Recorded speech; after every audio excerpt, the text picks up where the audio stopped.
Hello my dear students. तो बच्चों NCERT based question practice में आज हम स्टार्ट करने जा रहे हैं चैप्टर ह्यूमन रिप्रोडक्शन। आप सभी का most favourite chapter human physiology का पार्ट है। एंड जो भी फिजियोलॉजिकल चैप्टर्स हैं आपके, चाहे वो रेस्पिरेटरी सिस्टम हो, सर्कुलेटरी सिस्टम हो, रिप्रोडक्टिव सिस्टम हो, वो आपको बहुत इजीली समझ में आते हैं, है ना। सभी ने इसको अच्छे से पढ़ भी रखा होगा आई नो, और इसके क्वेश्चन प्रैक्टिस भी कर रखी होगी। तो it's just a revision for you कि आप यहाँ पर अपने आप को चेक कर सकते हो कि हाँ यार ये चैप्टर हमारा इस अकॉर्डिंग तैयार है कि नहीं कि हम नीट में उसके क्वेश्चन सही कर सकें। ठीक है, अगर हम एनसीईआरटी पर जाएं तो ये chapter old NCERT and new NCERT में बिल्कुल सेम है बच्चों, कोई डिफरेंस नहीं है यहाँ पर। ठीक है, आप किसी भी बुक से पढ़ें, इट इज सेम। इस चैप्टर में आपको क्या यूजुअली पूछा जाता है नीट में, फिक्स है 2 से 3 क्वेश्चन इस चैप्टर से आएंगे ही आएंगे। इस चैप्टर में आपसे या तो क्वेश्चन पूछा जाता है बच्चों रिप्रोडक्टिव सिस्टम के स्ट्रक्चर से रिलेटेड किसी पॉइंट पर क्वेश्चन आ जाता है, या फिर जो गेमिटोजेनेसिस है, स्पर्मेटोजेनेसिस एंड oogenesis, लास्ट कुछ ईयर्स में आप देखना इस टॉपिक से फ्रिक्वेंटली क्वेश्चंस आए, लगभग हर साल आया है। ठीक है, तो अगर किसी को कंफ्यूजन रहता है, क्योंकि इस चैप्टर में जो कंफ्यूजिंग पॉइंट है वो यहीं पर होता है, जब स्पर्म्स बनते हैं तो उसमें आप अलग अलग स्टेजेस पढ़ते हैं ना, spermatogonia, primary spermatocyte, secondary spermatocyte, spermatid sperm, तो वहां कंफ्यूजन हो जाता है कि यार कब ग्रोथ हो रही है, कब मल्टीप्लाई हो रहा है, कब मियोसिस 1 होगा, मियोसिस 2 होगा। तो वो चार्ट सबको खुद से बनाकर देख के रखने हैं। अगर नहीं बना पा रहे हो, कंफ्यूजन हो रहा है, तो पहले लेक्चर देखो, समझो और फिर खुद से बनाओ, तब पक्का होगा ये टॉपिक। सेम ऐसे ही oogenesis है, oogenesis में तो और भी कॉम्प्लिकेशंस हैं, है ना। वहां पर तो आपको ये भी देखना होता है कि कौन सी स्टेज कब हो रही है, बिकॉज यू ऑल नो कि oogenesis स्टार्ट कब होता है, एट द एम्ब्रियोनिक स्टेज, मतलब अभी एक फीमेल का बर्थ भी नहीं हुआ, जब वो अपनी मदर में डेवलप हो रही है तभी एम्ब्रियोनिक स्टेज में ही उनकी ओवरीज में oogenesis का प्रोसेस स्टार्ट हो गया। हालांकि बहुत ज्यादा नहीं होता, इनिशियल पार्ट पूरा होता है, उगानिया मल्टीप्लाई वगैरह कर लेते हैं और प्राइमरी oocytes बन जाती हैं, यहीं तक का पार्ट होता है, बट ये स्टार्ट तो हो जाता है। ठीक है, फिर वो प्यूबर्टी तक रुका रहता है, प्यूबर्टी पर रिज्यूम करता है, फिर वहां से भी ओवम नहीं बनता है ना, सेकेंडरी oocyte में वो ओव्यूलेट कर जाता है, अगर स्पर्म्स मिलते हैं तो ही वो ओवम बनाता है, वरना वो ऐसे ही मर जाता है। तो ये जो एक पार्ट है ये थोड़ा सा कंफ्यूज करता है बच्चों को, हर बार की बात है, मैंने देखा है क्वेश्चंस में सिली मिस्टेक्स कर देते हैं, तो एकदम पक्का होना चाहिए, कोई एक्सक्यूज नहीं है कि मैम हमसे सिली मिस्टेक हो जाती है। जो भी टॉपिक्स आपको पता है, आपकी वीकनेस है, आप उन पे वर्क करो। सबसे पहले अच्छा लेक्चर देखकर उनके कॉन्सेप्ट क्लियर करो, तो आपसे क्वेश्चंस में गलतियां, और फिर क्वेश्चन प्रैक्टिस भी करो। कई बार ऐसा होता है कि हमारे कॉन्सेप्ट तो बहुत अच्छे होते हैं बट फिर भी हम बार बार सिली मिस्टेक किए जा रहे हैं, इसका मतलब या तो आप क्वेश्चन प्रैक्टिस नहीं कर रहे घर पे, और या अगर कर रहे हो तो हमेशा जल्दीबाजी में रहते हो, फोकस नहीं है, कॉन्सेंट्रेशन नहीं है, जो आजकल की कॉमन प्रॉब्लम है ना। तो ये सब नहीं होनी चाहिए। मैं बहुत बार बताती हूँ मेरे लेक्चर्स में कि एक स्टूडेंट के लिए फोकस सबसे बड़ा टूल है, उसका सबसे बड़ा हथियार है, जिससे वो कहीं भी आगे तक पहुंच सकता है। अगर आपके पास प्रॉपर फोकस है, प्रॉपर कॉन्सेंट्रेशन है, नहीं है तो थोड़ा मेडिटेशन वगैरह करो, जो भी इन सब चीजों के उपाय हैं वो किया करो, है ना। अभी तो मैं फिलहाल नहीं बता सकती, बीच बीच में बताती रहती हूँ। ठीक है, चलिए देन फिर यहाँ पर मेंस्ट्रुअल साइकिल से क्वेश्चंस आते हैं, वेरी इजी टॉपिक, नहीं समझ में आता है तो मेरे लेक्चर्स देख लो, NCERT line to line series में बहुत अच्छे से समझा रखा है मैंने। एंड देन लास्ट वाला जो पार्ट है उसमें कभी पार्चुरेशन से क्वेश्चन आ जाता है, कभी प्लेसेंटा से आ जाता है, कभी फर्टिलाइजेशन से आ जाता है। तो मतलब ये एक ऐसा चैप्टर है बच्चों जिसमें शुरू से लेकर एंड तक हर एक लाइन, हर एक टॉपिक इंपॉर्टेंट है, सबसे कोई ना कोई साल क्वेश्चंस आए हुए हैं। तो इसमें आपको कुछ भी ऐसा नहीं है कि हाँ ये वाला पार्ट छोड़ दिया या ये नहीं पढ़ो, आपको सब कुछ एकदम अच्छे से पढ़ा हुआ होना चाहिए। अगर पढ़ रखा है तो वेल एंड गुड, क्वेश्चंस करो मेरे साथ, अभी पता चल जाएगा। ठीक है, चलिए देखते हैं क्या क्वेश्चन है। फर्स्ट क्वेश्चन है, मेल रिप्रोडक्टिव सिस्टम से स्टार्ट करते हैं। In males testes are contained in the scrotal sac because, है ना, बहुत सिंपल सा क्वेश्चन है। बहुत बार पूछा जाता है कि भाई जो टेस्टिस हैं उसके लिए नेचर ने उनको भी एब्डोमिनल कैविटी में बनाया जा सकता था, जैसे ओवरीज एब्डोमेन में होती हैं, हमारे सारे ऑर्गन्स जो हैं, चाहे वो जीआईटी के ऑर्गन्स हो, एक्सक्रीटरी ऑर्गन्स हो, सब एब्डोमिनल कैविटी में ही हैं। तो फिर टेस्टिस को एब्डोमिनल कैविटी के बाहर अलग से स्क्रॉटल सैक में क्यों बनाया गया?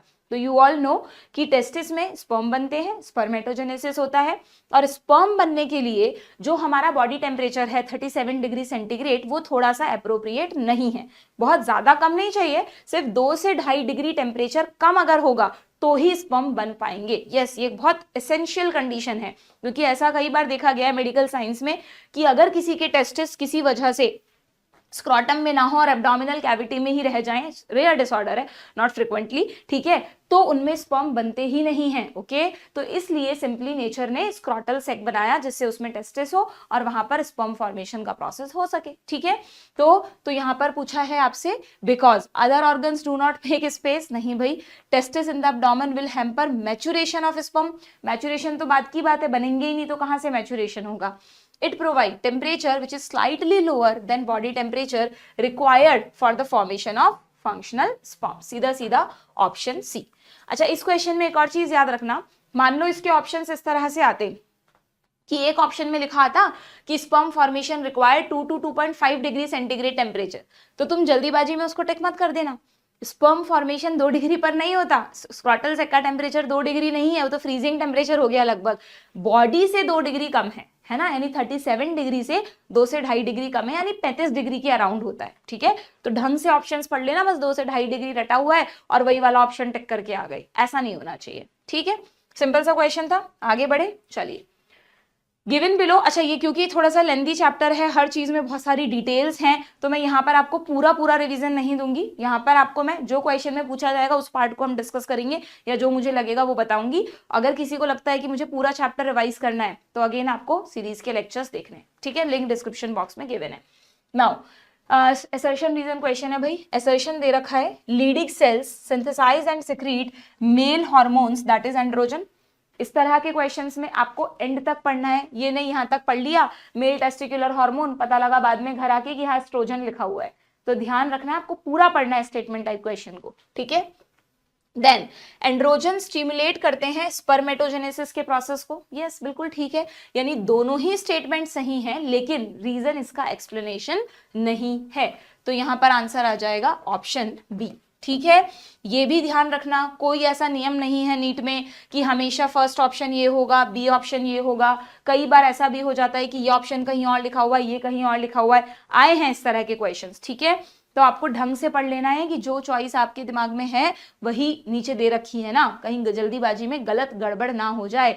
ऐसे अगर 2 क्वेश्चन भी तुम पूरे पेपर में करके आ गए बच्चों, जहां पर तुमने ध्यान नहीं दिया, एक अलग ही माइंडसेट था तुम्हारा, तो तुम सोचो 2 क्वेश्चन गलत करने का मतलब सीधा -10 होता है। अगर 610 कट ऑफ गया और तुम्हारे 600 नंबर हैं, तो उन 2 क्वेश्चंस की गलती की वजह से तुम्हें पूरा साल रिपीट करना पड़ जाएगा। इसलिए यहाँ पर अपना वही अगेन कहूंगी कि जो फोकस या कॉन्सेंट्रेशन है वो बहुत मैटर करता है। एक 2 क्वेश्चंस की गलतियां आप बिल्कुल भी टॉलरेट नहीं कर सकते, खासकर तब जब आप 600 प्लस स्कोर करने लग जाते हैं, है ना। अगर आप पीछे ही हैं अभी तब तो ठीक है, आपको बहुत मेहनत की जरूरत है, बट अगर आप 600 तक के लेवल पे पहुंच चुके हैं तो आप बहुत ध्यान से क्वेश्चंस को अटेंड करेंगे। क्लियर, चलिए नेक्स्ट क्वेश्चन पर आएंगे हम। लीडिंग सेल्स पता है ना तुम्हें क्या होती हैं, टेस्टिस के स्ट्रक्चर में, टेस्टिस का स्ट्रक्चर एक बार फटाफट रिवाइज करवा देती हूँ, बना के नहीं बताऊंगी, वैसे ही रिवाइज कर लेते हैं, ठीक है। टेस्टिस के स्ट्रक्चर में क्या होता है, सेमिनिफेरस ट्यूब्यूल्स होती हैं, सेमिनिफेरस ट्यूब्यूल्स के बाहर जो खाली जगह है उसे आप इंटरस्टिशियल स्पेस कहते हो, उस स्पेस में इंटरस्टिशियल सेल या लीडिंग सेल होती हैं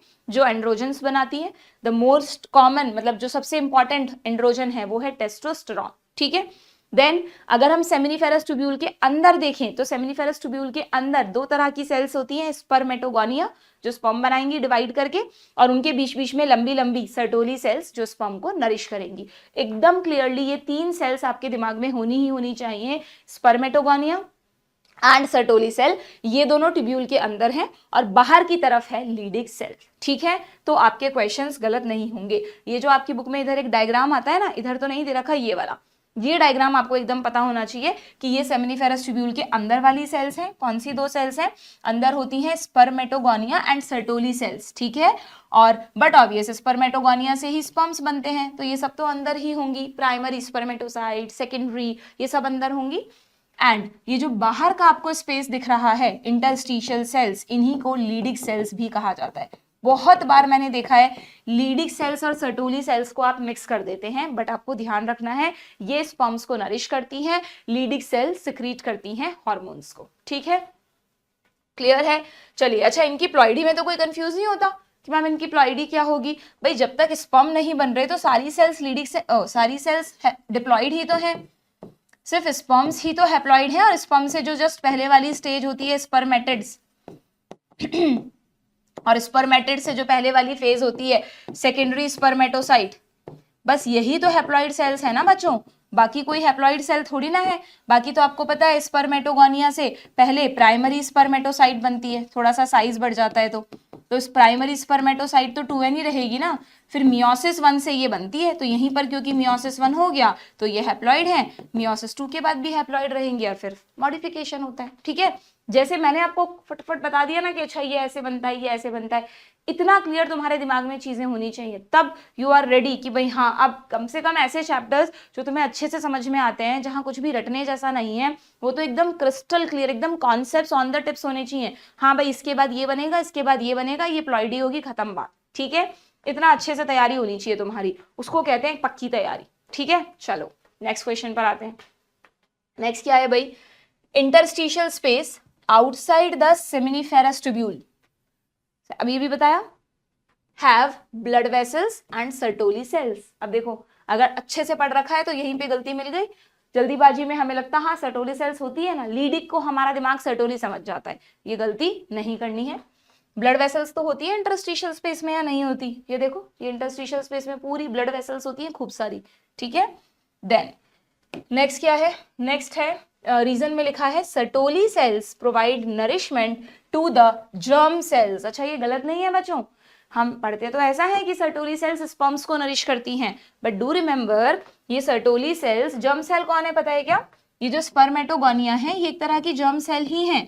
जर्म सेल मतलब वो सेल्स जो गैमीट्स बनाती हैं, गैमीट मदर सेल्स को जर्म सेल्स कहते हैं। ठीक है, तो ये जो जर्म सेल्स हैं ये स्पर्मेटोगोनिया को भी सॉरी जो सर्टोली सेल्स हैं वो जर्म सेल्स को भी नरिश करेंगी, इसमें कोई कंफ्यूजन नहीं होना चाहिए आप लोगों को। ठीक है, यहाँ पे लिखा भी है देखो तुम्हारी बुक में, ये रहा सर्टोली सेल्स के फंक्शंस दे रखे हैं, कहाँ गए सर्टोली, सही रहा सर्टोली सेल्स है ना, कि 2 types of cells, male germ cell and Sertoli cell. तो जर्म सेल किसको कहते हैं, स्पर्मेटोगोनिया को, और इनको भी नरिश कौन करती है, सर्टोली सेल। बाद में जब स्पर्म्स बन जाते हैं तो सर्टोली सेल उन्हें भी नरिश करती है। आपकी बुक में लिखा है, दिख रहा है आपको, Sertoli cells provide nutrition to the germ cells, यानी spermatogonia as well as the spermatid. अच्छा यहाँ पे एक और पॉइंट मेरे दिमाग में आ रहा है, कई बार क्या होता है ना, जर्म सेल वर्ड कुछ बुक्स में ऐसा लिखा रहता है कि जर्म सेल्स वर्ड है ना उनके लिए भी यूज कर देते हैं स्पर्म्स के लिए, स्पर्म और मतलब जो गैमीट्स हैं उनको भी जर्म सेल्स कह देते हैं एक इन जनरल वे में। लेकिन आपको अगर हम टेक्निकली स्टैंडर्ड वाइज याद रखें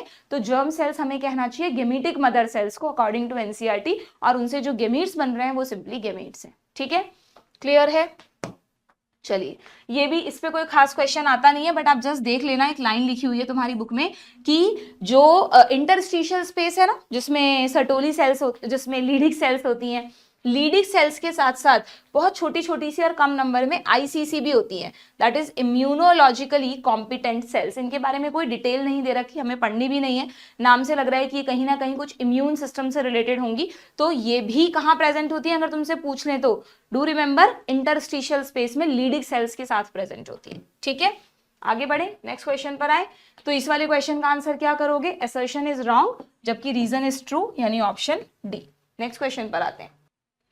हाँ जी, तो नेक्स्ट क्वेश्चन है, वासा इफेरेंशिया are the ductules leading from. अब यहां पर होता है दूसरा कंफ्यूजन इस चैप्टर में, ये जो 2 टर्म्स हैं वासा इफेरेंशिया और दूसरा टर्म है वास डेफरेंस, है ना, इसमें आप अक्सर कंफ्यूज हो जाते हो। तो आपको 4-5 बार आप इन टर्म्स को पढ़ेंगे, रिवाइज करेंगे, क्वेश्चंस वगैरह करेंगे तो आपको यूज टू हो जाओगे, कंफ्यूजन नहीं होगा। हमेशा ध्यान रखना है कि जो वासा इफेरेंशिया है वो बहुत पतली ट्यूब्यूल्स हैं। वासा इफेरेंशिया क्या है, बहुत पतली ट्यूब्यूल्स हैं, जो आप पढ़ते हो ना कि 10 से 12 ट्यूब्यूल्स होती हैं जो टेस्टिस से निकलकर एपिडिडाइमिस में जाती हैं, वो पतली ट्यूब्यूल्स है एफेरेंशिया। ऐसे याद रखो, एफेरेंशिया लंबा नाम है, ये लंबा नाम पतली ट्यूब्यूल्स का है। ठीक है, और वास डेफरेंस तो आपको पता ही है कि जो एपिडिडाइमिस से स्पर्म को कहां पहुंचाती है, कहां पहुंचाती है वास डेफरेंस, बताओ। यहां पर सीधा क्या आएगा, किसमें खुलेगा, यूरिथ्रा में।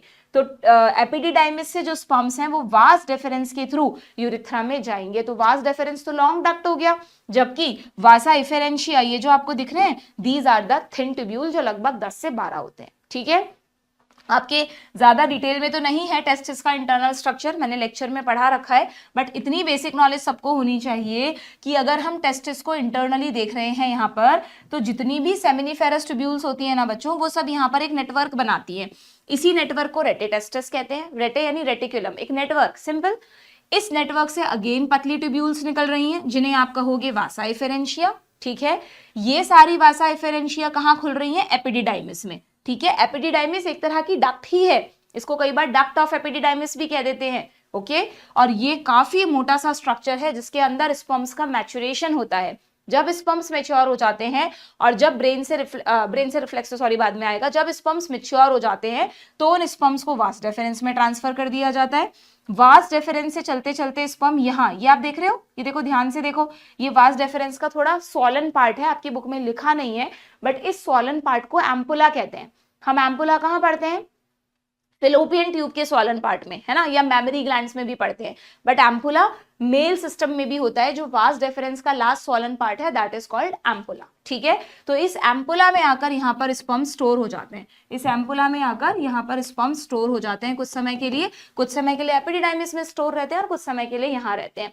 अब अगर इस दौरान इजैक्यूलेटरी रिफ्लेक्स आएगा ब्रेन से, तो इन स्पर्म्स को इजैक्यूलेशन के लिए यूरेथ्रा में डाल दिया जाएगा। नहीं आता है इजैक्यूलेटरी रिफ्लेक्स तो कुछ समय बाद ये स्पर्म्स यहीं पर डाई हो जाते हैं और जितने भी जो भी इनका डेड मैटर है वो सब यहीं रीएब्जॉर्ब हो जाता है। भाई यहाँ थोड़ा इकट्ठा करते रहेंगे फिर तो ब्लॉक हो जाएगा ये, तो उसको रीएब्जॉर्ब कर लेता है, यही वास डेफरेंस की वॉल, ठीक है। तो इस तरह ये प्रोसेस पूरी लाइफ चलता रहता है। शुरू कब होता है? प्यूबर्टी के टाइम से, और लाइफ के एंड टाइम तक स्पर्मेटोजेनेसिस कंटिन्यू रहता है। जबकि oogenesis में क्या होता है?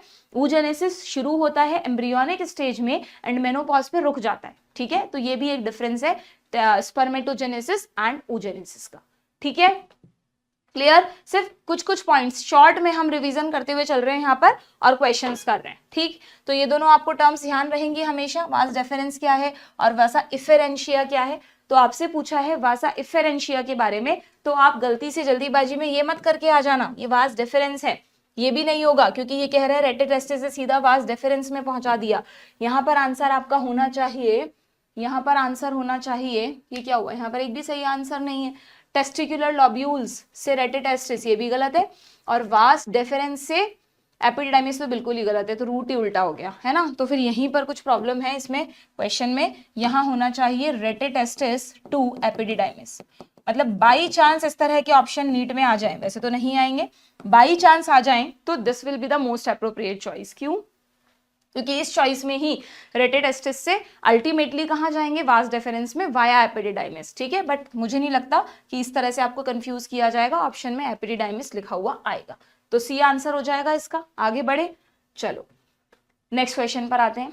Which is not the accessory duct in male reproductive system. अब इसमें भी कंफ्यूजन होता है आपको, बहुत इजी है याद रखना भाई। जो आप सेमिनिफेरस ट्यूब्यूल पढ़ते हो ना, अगर हम टेस्टिस की बात करें तो टेस्टिस में सेमिनिफेरस ट्यूब्यूल है मान लो ये, ठीक है। तो स्पर्म का फॉर्मेशन कहाँ हुआ है? इस सेमिनिफेरस ट्यूब्यूल में। तो ये तो मेन डक्ट हो गई, this is the primary duct, आप ये समझ लो। जो स्पर्म्स का घर है जहां वो बने हैं वो मेन डक्ट है, उसको आप एसेसरी डक्ट थोड़ी ना कहोगे। और इसके बाद जितने भी स्ट्रक्चर हैं, यहाँ पर ये जो एक नेटवर्क होता है रेटिटेस्टिस का, फिर उससे जो थिन ट्यूब्यूल्स निकल रही हैं, वासा एफेरेंशिया, है ना। रेटिटेस्टिस हो गया, देन वासा एफेरेंशिया हो गया। सारी वासा एफेरेंशिया कहाँ खुलती हैं? अल्टीमेटली एपिडिडाइमिस में खुलती हैं, तो एपिडिडाइमिस हो गया। और एपिडिडाइमिस कहाँ डाल देता है स्पर्म्स को? वास डेफरेंस में डाल देता है। तो ये जो चारों डक्ट हैं कौन कौन सी? रेटिटेस्टिस, टेस्टिस, रेटिटेस्टिस भी एक तरह का डक्ट ही मान लो, नेटवर्क है वैसे। Vasa efferentia, then duct of epididymis and then vas deferens. इन चारों को मिलाकर कहते हैं बच्चों सेकेंडरी नहीं, एसेसरी डक्ट, है ना। फिर सेकेंडरी वर्ड किसी और के लिए यूज होता है, एसेसरी डक्ट, ठीक है। Accessory duct secondary word use होता है ऑर्गन्स के रेफरेंस में, कि जो टेस्टिस है वो मेन ऑर्गन है, प्राइमरी गोनाड है, और टेस्टिस के अलावा जितने भी स्ट्रक्चर्स हैं यूरिथ्रा तक, पेनिस भी उसमें इन्वॉल्व है, पीनस भी उसमें इन्वॉल्व है, ये सारे कहलाते हैं सेकेंडरी सेक्सुअल ऑर्गन्स, ठीक है। तो कंफ्यूजन नहीं होगा ना एसेसरी डक्ट में। हर वो डक्ट जो स्पर्म्स को ले जा रही है, एक्सेप्ट जहां वो बने हैं सेमिनिफेरस ट्यूब्यूल, उसको हटा दो, बाकी जितनी भी डक्ट्स हैं उन सबको कलेक्टिवली आप क्या बोलोगे बच्चों? Accessory duct. बहुत बार क्वेश्चन आया इसलिए थोड़ा सा डिटेल में जाकर बताया है, ये लिखा हुआ है, इसको हाईलाइट कर लेना। यूरिथ्रा को मत रखना इसमें, ठीक है। ऑप्शंस में तुम्हें कंफ्यूज करने के लिए यूरिथ्रा भी आएगा एक ऑप्शन में। Urethra is a common duct जो कि स्पर्म्स और यूरिन दोनों के लिए है, उसको एसेसरी डक्ट में नहीं रखा गया है, ठीक है।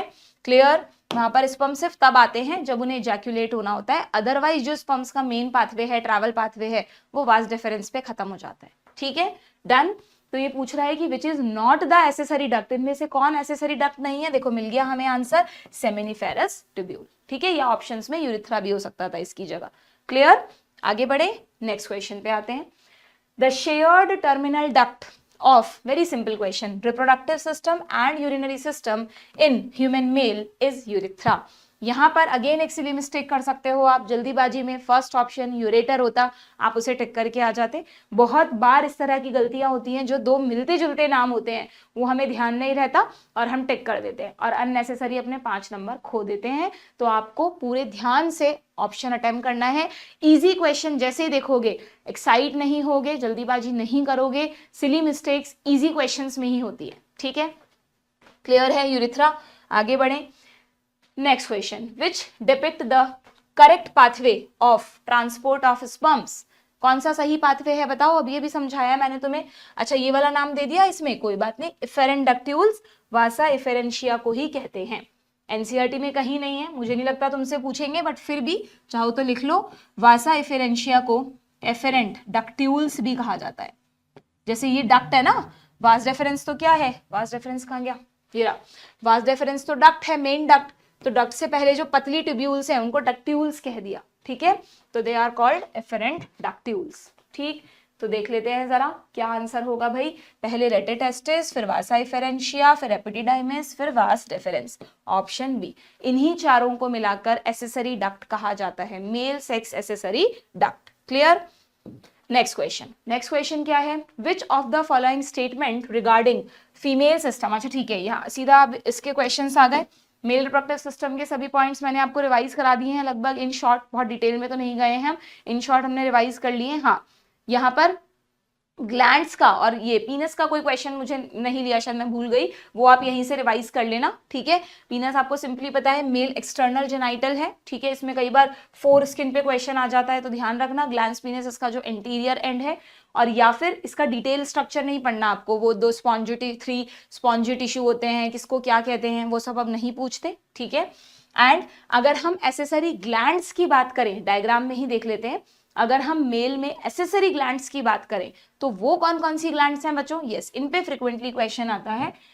वो कौन कौन सी ग्लैंड्स हैं, देखो ये जो आपको 2 ग्लैंड्स दिख रही हैं paired, this is seminal vesicle, then just इसके नीचे ये नेक ऑफ यूरिनरी ब्लैडर है ना, ध्यान से देखो, ये यूरिनरी ब्लैडर की नेक है, कॉन्स्ट्रिक्टेड पार्ट, उस नेक को घेरे हुए ये, इसको आप कभी भी 2 ग्लैंड मत समझ लेना, नेक को घेरे हुए चारों तरफ से एक लॉब्यूलर ग्लैंड होती है, that is prostate. Seminal vesicle paired है, जबकि प्रोस्टेट अनपेयर्ड है, प्रोस्टेट ग्लैंड अनपेयर्ड है, डू रिमेंबर। ठीक है, और फिर इसी के जस्ट नीचे 2 बिल्कुल छोटे छोटे बल्ब के जैसी ग्लैंड्स होती हैं, that is bulbo urethral gland, ये भी अगेन पेयर्ड है।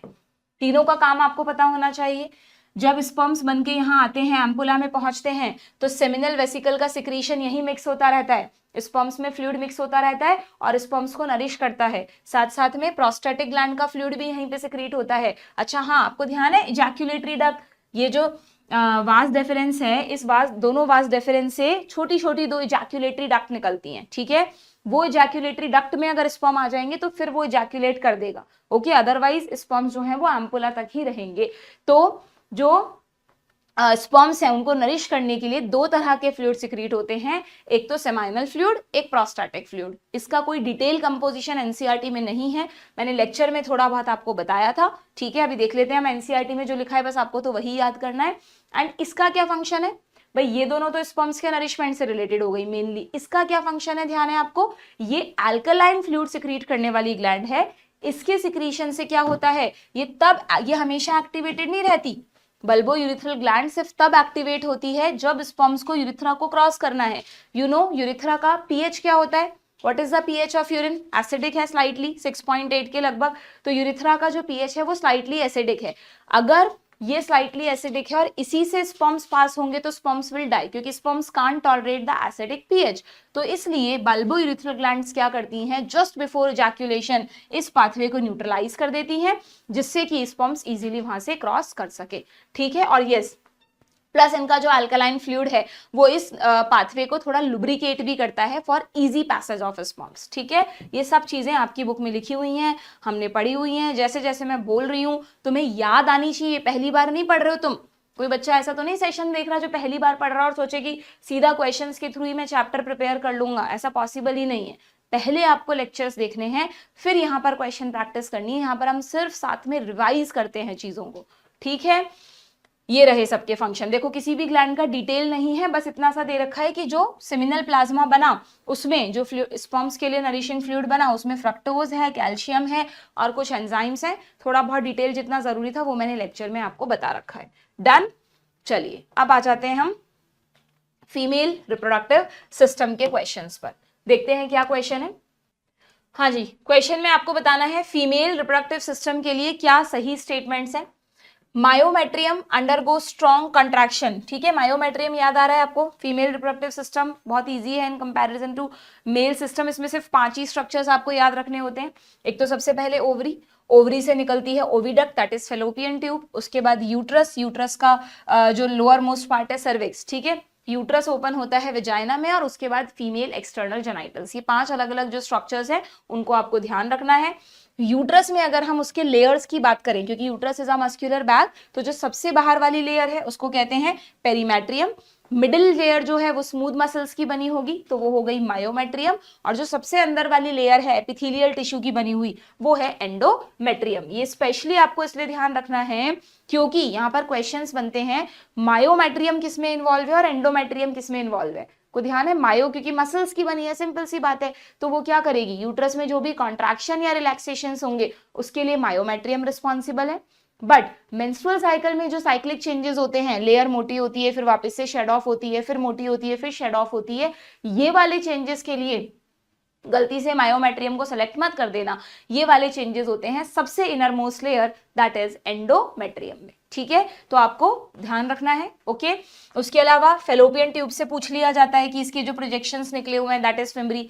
फिम्बरी एग्जैक्टली किस पार्ट पर होते हैं, जो आगे से फूला हुआ पार्ट है फेलोपियन ट्यूब का, फनल शेप पार्ट है कीप जैसा, वो है इनफंडिबुलम, है ना। जब हम जल्दी जल्दी में पढ़ते हैं तो हमें पता रहता है हाँ हाँ ये ठीक है, बट जब एकदम पर्टिकुलर क्वेश्चन आता है तो हम कई बार कंफ्यूज हो जाते हैं, वो नहीं होना चाहिए, ठीक है। कर्व्ड पार्ट एम्पुला है, और ये जो लास्ट नैरो पार्ट है जो यूट्रस और इसको कनेक्ट कर रहा है वो है इस्थमस। इस्थमस यानी कोई भी दो चीजों का कनेक्शन, ठीक है। Fallopian tube. देन यूट्रस में भी ध्यान रखना उभरा हुआ पार्ट फंडस, जनरली जो एम्ब्रियो इम्प्लांट होता है वो यही फंडस पर होता है। देन ये पूरी यूट्राइन कैविटी है, यूट्रस का नैरो मोस्ट पार्ट, इस पे भी कई बार क्वेश्चन आता है सर्विक्स, ओके। सर्विक्स का ही जो बीच का कैविटी वाला पार्ट है उसको आप सर्वाइकल कैनाल कहते हो, और वेजाइना तो आपको पता ही है कैनाल की तरह, ट्यूब की तरह है। अगर आपको इस स्ट्रक्चर को समझना है तो आप यहाँ भी देख सकते हैं, देखो ये तो यूरिनरी ब्लैडर है, गड़बड़ मत कर देना। वैसे इतना बड़ा डायग्राम लेबलिंग के लिए नहीं आता, बाई चांस इसका कोई छोटा सा पार्ट डायग्रामेटिकली पूछ लिया जाए आपसे तो गड़बड़ नहीं होनी चाहिए। हर डायग्राम आपको ध्यान से देखकर जाना है। दिस इज यूरिनरी ब्लैडर जो यूरिथ्रा के थ्रू बाहर खुल रहा है, दिस इज यूरिथ्रल ओपनिंग, ठीक है। जबकि दिस इज यूट्रस, ये है वोम या यूट्रस, और uterus is open into a long canal that is vagina, ठीक है, which is a tube like structure. तो ये जो लास्ट पार्ट है सर्वाइकल कैनाल और ये जो पूरी वेजाइना है, इन दोनों से ही बर्थ कैनाल बनती है। जब यहाँ पर एम्ब्रियो पूरा फुल फीटस पूरा डेवलप हो जाता है 9 मंथ्स बाद, जब पार्चुरेशन होता है तो नॉर्मल डिलीवरी होगी तो इसी पाथवे से बाहर आता है। वेजाइना की ओपनिंग को आप क्या बोलते हैं, वेजाइनल ऑरिफिस या वेजाइनल ओपनिंग। फीमेल्स में यूरिथ्रल ओपनिंग और वेजाइनल ओपनिंग अलग अलग है, जबकि मेल में रिप्रोडक्टिव सिस्टम की जो ओपनिंग है वो यूरिथ्रा ही है। यूरिथ्रा से ही स्पर्म निकलते हैं, यूरिथ्रा से ही यूरिन निकलता है, जबकि फीमेल्स में यूरिन के लिए यूरिथ्रा है। जबकि अब यहाँ पे ओवम को तो बाहर आना नहीं है, यहाँ तो स्पर्म्स को एंटर करना है, तो स्पर्म्स की एंट्री के लिए वेजाइनल ऑरिफिस है। इसी तरह फीमेल्स में जब मेंस्ट्रुअल साइकिल चलता है और मेंसेस होता है ना, जो डेड सेल्स हैं, ब्लड है, वो सब शेड ऑफ होती हैं, तो वो यूरिथ्रल ऑरिफिस से बाहर नहीं निकलता, वो वेजाइनल ऑरिफिस से बाहर निकलता है, that you know. But obvious uterus की वॉल शेड ऑफ होगी तो वेजाइनल ऑरिफिस से ही बाहर आएगी, ठीक है।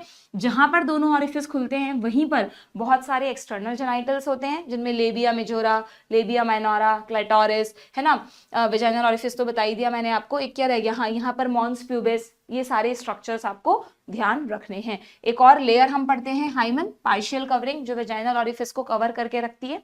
ठीक है, इसके बारे में भी क्वेश्चंस आते हैं कि पहले इसको वर्जिनिटी का इंडिकेटर माना जाता था कि अगर हाइमन है तो वर्जिनिटी है, नहीं है तो नहीं है, बट अब ये क्लियर हो गया है कि भाई ऐसा जरूरी नहीं है। हाइमन एक बहुत ही पतली मेम्ब्रेन होती है, तो ये किसी भी दूसरे फोर्स से भी टूट सकती है, तो it is not a real indicator of virginity. इस पे भी क्वेश्चंस आ सकते हैं, असर्शन रीजन टाइप। ठीक है, एनीथिंग, कुछ भी पूछा जा सकता है आपसे। आपको चीजें अगर दिमाग में क्लियर है, ढंग से आपने पढ़ा है, तो क्वेश्चंस गलत नहीं होंगे। ठीक है, इस डायग्राम में ये चीज तुमने अगर ध्यान दी हो, तुम कोरिलेट कर पा रहे हो, तो जब मैंने तुम्हें स्केलेटल सिस्टम पढ़ाया था तब कुछ प्यूबिक सिम्फाइसिस जैसा बताया था, याद है कि भूल भाल गए मैम, 11th गया तो अब हम वो भी भूल गए। प्यूबिक सिम्फाइसिस, दो प्यूबिक बोन्स का जंक्शन, है ना। जॉइंट्स पढ़े थे क्या हमने, उन जॉइंट्स में कार्टिलेजिनस जॉइंट था जहाँ पार्शियल मोबिलिटी होती है, एक तो इंटरवर्टिब्रल डिस्क था और एक प्यूबिक सिम्फाइसिस था, तो ये वही प्यूबिक सिम्फाइसिस है। जब रिलैक्सन सिक्रीट होता है प्रेगनेंसी के लेटर स्टेज में, तो वो प्यूबिक सिम्फाइसिस को रिलैक्स करता है। जैसे अगर प्यूबिक सिम्फाइसिस रिलैक्स होगा तो जब ये वजाइना यहाँ एक्सपांड करेगा तो उसको जगह मिल जाएगी एक्सपांड करने के लिए। ठीक है, क्लियर है, सारे पॉइंट्स बता दिए मैंने आप लोगों को। ये पीछे क्या जा रहा है, मान लो ये तो हमने देख लिया, ये वाला स्ट्रक्चर ही देखना भूल गए, वहां कोरिलेट ही नहीं कर पा रही, हमारा इंटेस्टाइन आ रहा है बच्चों, लास्ट पार्ट रेक्टम। रेक्टम की opening is the anus, that is for the defecation, faecal matter को रिमूव करने के लिए। ये पीछे आपका बैकबोन दिख रहा है, क्लियर, ये एब्डोमेन दिख रहा है, इस तरह से चीजें हैं, आपको ध्यान रखनी है। डन, चलिए अब मैं आपको क्वेश्चंस करवाती हूँ, देखते हैं क्या क्या क्वेश्चन है हमारे पास। तो myometrium undergo strong contraction at the time of delivery, यानी पार्चुरेशन, बिल्कुल ठीक है। ओवरी को यहाँ सेकेंडरी ऑर्गन कह दिया है, बिल्कुल गलत। ठीक है, ये तो सही है कि भाई ये फीमेल गैमीट बनाती है, स्टेरॉइडल हार्मोन्स बनाती है, एस्ट्रोजन प्रोजेस्टेरॉन स्टेरॉइडल है, बट ये गलत है। ओवेरियन स्ट्रोमा, ओवरी का इंटरनल स्ट्रक्चर पढ़ाया हुआ है मैंने कि इंटरनल स्ट्रक्चर में अगर हम ओवरी को देखें, आपकी बुक में डायग्राम है क्या, हाँ है ना, बिल्कुल है, यहाँ नहीं है बट वहां जहाँ पे गेमिटोजेनेसिस पढ़ते हो वहां पर ओवरी का इंटरनल डायग्राम है, ये रहा एनसीईआरटी में, ये रहा, है ना। ओवरी को अगर हम इंटरनली देखें तो ओवरी में एक तो लेयर होती है ऊगोनिया की। अब ओवरी में टेस्टिस से बहुत अलग है, टेस्टिस में पहले अंदर बहुत सारे लोब्यूल हैं, हर लोब्यूल में सेमिनिफेरस ट्यूब्यूल, और सेमिनिफेरस ट्यूब्यूल की वॉल पे स्पर्मेटोगोनिया है जो स्पर्म बनाएंगे, जबकि ओवरी में ऐसा नहीं है बच्चों। ओवरी की खुद की जो वॉल है ना, वही ऊगोनिया की बनी हुई है, उसी से ही सारी स्टेजेस शुरू हो जाती हैं। ये जो आपको दिख रहे हैं छोटे छोटे फॉलिकल्स निकलते हुए, ये सब ऊगोनिया के ही प्रोलिफरेशन से बने हैं। ठीक है, तो ऊगोनिया की एक लेयर है। उसके अलावा ओवरी का ये जो पूरा का पूरा पार्ट है, इस पूरे पार्ट को आप क्या कहते हो कि इसमें कॉर्टेक्स है और मेड्यूला है। कॉर्टेक्स और मेड्यूला को मिलाकर हम कहते हैं ओवेरियन स्ट्रोमा। ध्यान रखना, आपको ऐसा लग सकता है कि स्ट्रोमा सिर्फ सेंटर वाला पार्ट है, नहीं। ओवरी में एक तो एपिथेलियल लेयर है, दैट इज ऊगोनिया, उसके अलावा जितना भी ये इंटरनल टिश्यू है वो पूरा स्ट्रोमा है, और फिर उस स्ट्रोमा के दो पार्ट्स हैं, एक तो कॉर्टेक्स है और एक बीच में मेड्यूला है ना। ये पॉइंट लिखा हुआ है, तुमने ध्यान दिया हो या नहीं, शायद जहां पर शुरू में ओवरी का स्ट्रक्चर है वहीं पर है क्या ये पॉइंट, जहां पर भी एक बार देख लो और उसको अंडरलाइन कर लो, इंपॉर्टेंट है ये लाइन। ठीक है, भी मुझे मिल नहीं रहा है, वेयर इट इज, था तो यहीं पर कहीं, ओवरी के बारे में कहाँ गया, ये रहा, ये रहा, है ना। ओवरी के पॉइंट्स में देखो, ये रहा, each ovary is covered by a thin epithelium. ये जो थिन एपिथेलियम है, it is made up of oogonia which encloses the ovarian stroma. इस ऊगोनिया की एक सिंगल लेयर के अलावा अंदर जितना भी टिश्यू है वो पूरा स्ट्रोमा है, और उस स्ट्रोमा को फिर दो पार्ट्स में डिवाइड किया है, कॉर्टेक्स एंड मेड्यूला। कहीं तुम मेड्यूला को ही स्ट्रोमा मत समझ लेना, ये कॉमन मिस्टेक है जो हो सकती है। कॉर्टेक्स में आपको मिलेंगी बहुत सारी फॉलिकल्स, सारी ओवेरियन फॉलिकल्स यहीं तो डेवलप हो रही हैं, primary, secondary, tertiary, Graafian, corpus luteum, corpus albicans, और मेड्यूला में आपको मिलेगा कनेक्टिव टिश्यू जिसमें बहुत सारी ब्लड वेसल्स हैं जो इन फॉलिकल्स को नरिश करेगा, सिंपल। ठीक है, चलिए, तो क्या ये स्टेटमेंट सही है कि ovarian stroma is divided into cortex and medulla. अब जल्दीबाजी में तो मैं भी इसको सही कर देती, बट जरा ध्यान से देखो, मेरी नजर तो पड़ गई, भाई कॉर्टेक्स को इनर कैसे लिख दिया और मेड्यूला को आउटर कैसे लिख दिया, हो गई ना गड़बड़। यही छोटी छोटी चीजें हैं जो तुम्हारे मार्क्स कटवाएंगी।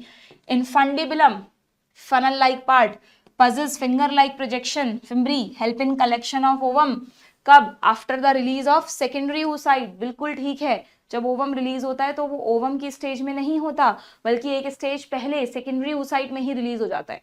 हालांकि ये सेकेंडरी oocyte ने मियोसिस सेकंड शुरू तो कर दिया पर कंप्लीट नहीं किया, कहाँ अटका हुआ है, मियोसिस सेकंड की कहाँ पर, मेटाफेज सेकंड पर, है ना। जो मियोसिस 1 था वो कहाँ अटका था, वो अटका था प्रोफेज 1 पर, और जो मियोसिस 2 है वो कहाँ अटका है, वो अटका है मेटाफेज 2 पर। सिंपल, याद रखना है आपको ये, ठीक है।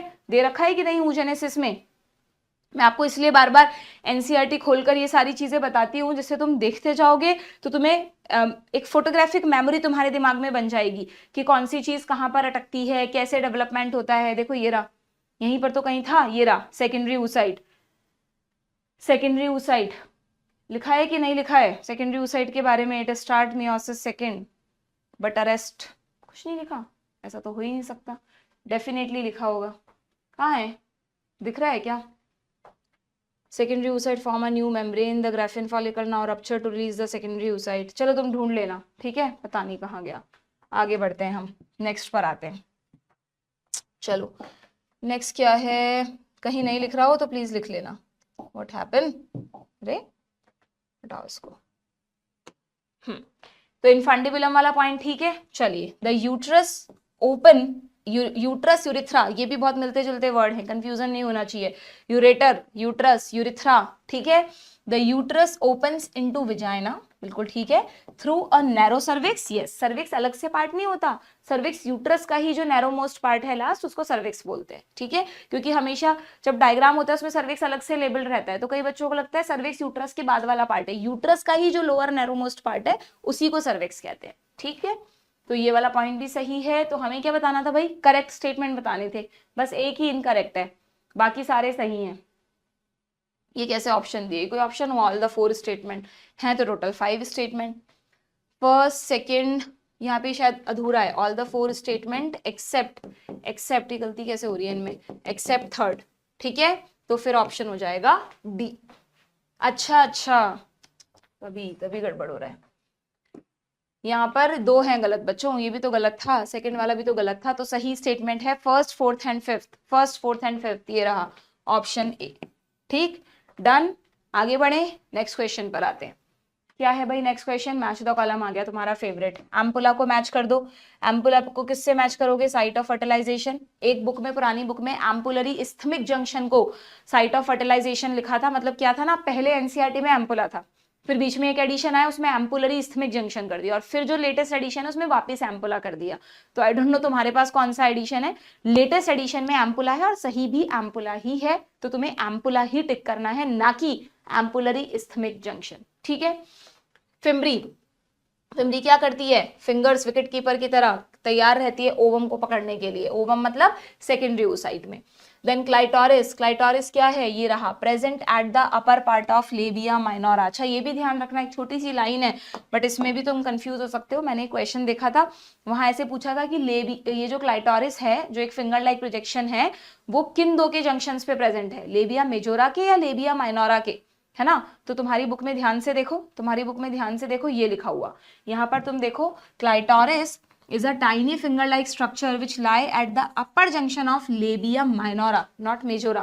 यहाँ पर तुम अगर डायग्राम में भी देखोगे, तो ये जो लाइट ब्राउन कलर से दिखाया है दिस इज मेजोरा, और जो डार्क ब्राउन कलर से दिखाया है दिस इज माइनोरा। तो क्लाइटोरिस कहाँ है, जो 2 माइनोरा है उनके जंक्शन पे। तो हमेशा ध्यान रखना है, जो इनर फोल्ड्स है माइनोरा उनके जंक्शन पे क्लाइटोरिस होता है। तो क्लाइटोरिस कहाँ होगा, अपर पार्ट ऑफ माइनोरा, ठीक है। और सर्विक्स, सर्वाइकल क्या लिख दिया ये, सर्वाइकल कैनाल, अच्छा cervical canal along with vagina it is birth canal, ठीक है। चलिए, तो यहाँ पर ए को थर्ड से मैच कर दो, बी को फोर्थ से कर दो, ए थर्ड, बी फोर्थ, ये रहा क्या, C first and D second, option B, done. Next question, statement type question है, क्या पूछा है, क्लाइटोरिस आ गया, देखो clitoris lie at the upper junction of labia minora, ठीक लिखा है। The female external genitalia vagina includes, the female external genitalia includes, the female external genitalia, ये हटाओ, includes mons pubis, yes, labia majora, yes, labia minora, yes, clitoris and hymen, सारे सही हैं options. ये सब होता है क्या, फीमेल एक्सटर्नल जेनाइटल्स के पार्ट हैं ये, तो ये भी बिल्कुल ठीक है, यानी both statements are correct, option D, ठीक है। आगे बढ़े, चलिए नेक्स्ट क्वेश्चन पर आते हैं। मिल्क सीक्रेटेड, मेमोरी ग्लैंड्स पर जनरली मिल्क के पाथवे पर क्वेश्चन आ जाता है, ठीक है। यहाँ पर जो कंफ्यूजन हमें होता है वो ये कि ये जो आपका डायग्राम है मेमोरी ग्लैंड्स का, इसमें आप इंटरनली देखोगे तो आप सबको पता है क्या, इंटरनली सबसे पहले एल्वियोलाई होते हैं, फिर एल्वियोलाई से जो निकलता है, यहाँ पर दे नहीं रखा लेकिन एल्वियोलाई से ना पहले बच्चों यहाँ ट्यूब्यूल्स निकलती हैं, एल्वियोलाई के बाद यहाँ पर मेमोरी ट्यूब्यूल्स निकलती हैं, फिर वो ट्यूब्यूल्स डक्ट में खुलती हैं और डक्ट का जो ये वाला क्या बोलते हैं फूला हुआ पार्ट है उसको कहते हैं एम्पुला, और फिर वो सब लैक्टिफेरस डक्ट में खुलते हैं। ठीक है, तो यानी इसका मतलब आप अगर इनको कनेक्ट करोगे तो कैसे सीक्वेंस बनेगी, एल्वियोलस से आएगा ट्यूब्यूल, ट्यूब्यूल से आएगा डक्ट, डक्ट से आएगा एम्पुला, और एम्पुला से आएगा फिर से लैक्टिफेरस डक्ट। ठीक है, यहाँ पर 2 ए है तो आपको कंफ्यूज नहीं होना है, एम्पुला तो बट ऑब्वियस लास्ट में आता है, सोलन पार्ट, एल्वियोलाई पहले आता है। ठीक है, तो यहाँ पर हमारा सही ऑप्शन क्या है, जरा देखना, सही ऑप्शन बताना मुझे देखकर क्या होगा। यहाँ पर इन्होंने ना कुछ सिंबल दूसरा यूज किया है, देखो आप, इन्होंने मेमोरी डक्ट के लिए डी नहीं लिया बल्कि एम लिया है। अभी हमने सीक्वेंस क्या देखा, हमने देखा एल्वियोलाई, एल्वियोलाई से ट्यूब्यूल, याद होना चाहिए, ऐसा नहीं कि मैम याद नहीं आ रहा हमें, ट्यूब्यूल से डक्ट, डक्ट से एम्पुला, और फिर लास्ट में लैक्टिफेरस डक्ट, लास्ट में लैक्टिफेरस डक्ट। ये मेमोरी डक्ट है, लैक्टिफेरस डक्ट है, दोनों अलग अलग है। तो यहाँ इसके लिए एल लिया है, इसके लिए ए लिया है, ये दिया ही नहीं, ये ट्यूब्यूल लिया है, अच्छा दिया है ना, इसके लिए एम लिया है, यस ठीक है, एल्वियोलाई नहीं दिया, तो एल्वियोलाई में तो बना ही है मिल्क, उसके बाद मिल्क का जो पाथवे है वो हो गया TMAL, TMAL, ये रहा ऑप्शन ए। ठीक है, डन, समझ में आ गया, गड़बड़ तो नहीं करोगे, ये एकदम याद होना चाहिए पाथवे, आपको पूछा जाता है या और कुछ पूछ लें तुमसे, इसमें कोई लेबलिंग पूछ लें, ये जो चारों तरफ मसल्स होती है, पेक्टोरलिस मेजर मसल है ना, रिब्स के सेक्शंस दिख रहे हैं, फैटी टिश्यू भी होता है, 2 तरह का टिश्यू होता है मेमोरी ग्लैंड्स में, एरियोलर टिश्यू होता है और फैटी टिश्यू होता है, तो तुम्हें दोनों ध्यान रखने हैं। ठीक है, डन है, समझ में आ गया। देन तो ये हुआ आपके male and female reproductive system से रिलेटेड क्वेश्चंस, और कोई क्वेश्चन है क्या यहाँ पे, नो। इसके बाद आपका स्टार्ट हो जाता है गेमिटोजेनेसिस के क्वेश्चंस। हमारे पास टाइम है अभी, हाँ बच्चों है अभी हमारे पास सफिशिएंट टाइम, थोड़ा सा और हम आगे का टॉपिक ले लेते हैं। नेक्स्ट क्वेश्चन जो है हमारे वो है आप गेमिटोजेनेसिस पर। ठीक है, जैसा मैंने अभी आपको शुरू में बताया, गेमिटोजेनेसिस का मतलब है गेमीट्स का बनना, अगर स्पर्म बन रहे हैं तो स्पर्मेटोजेनेसिस, अगर ओवम बन रहा है तो oogenesis। दोनों के ही आपको चार्ट्स खुद से बनाकर देखने हैं, हर स्टेज का नाम पता होना चाहिए, कौन सा डिवीजन कब हो रहा है ना। एक्चुअली तीन स्टेज होती है, पहले तो मल्टीप्लाई करते हैं, तो मल्टीप्लीकेशन में तो आपको सेल का नाम चेंज नहीं करना, यानी अगर स्पर्मेटोगोनिया है तो वो स्पर्मेटोगोनिया ही रहेगा मल्टीप्लाई करके भी, अगर ऊगोनिया है तो वो मल्टीप्लाई करके ऊगोनिया ही रहेगा, तो फर्स्ट स्टेज में तो कोई नाम चेंज ही नहीं हुआ। अब जब आप प्राइमरी स्टेज बनाते हो तो वो ग्रोथ से बनती है, यानी स्पर्मेटोगोनिया से प्राइमरी स्पर्मेटोसाइट एंड ऊगोनिया से प्राइमरी oocyte। तो क्या यहाँ पे कोई प्लॉइडी चेंज करनी है, कभी भी कंफ्यूजन हो कि यार प्राइमरी सेल डिप्लॉइड है या हैप्लॉइड है, तो हमेशा ध्यान रखो कि प्राइमरी सेल साइज के बढ़ने से ग्रोथ से बनी है, तो वो कहाँ से हैप्लॉइड होगी, वो भी डिप्लॉइड ही होगी।